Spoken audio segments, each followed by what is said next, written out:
Hello friends, అందరికీ నమస్తే. నేను మీ నాగరాజు పోలగాని మాట్లాడుతున్నాను.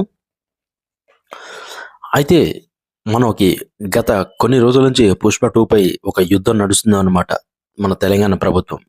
అయితే మొత్తం కన్క్లూజన్ కోసం ఈరోజు ఫిల్మ్ ఇండస్ట్రీ నుంచి ఎఫ్‌డీసీ చైర్మన్‌గా ఎన్నికైన 'దిల్ రాజు' గారు, అంటే ఎఫ్‌డీసీ అంటే ఫిల్మ్ డెవలప్‌మెంట్ కార్పొరేషన్‌కి ఎన్నికైన మన 'దిల్ రాజు' గారు ఈరోజు మన తెలంగాణ సీఎం ముఖ్యమంత్రి గారు రేవంత్ రెడ్డి గారిని కలిసి పలు విన్నపాలు కూడా విన్నవించారనమాట.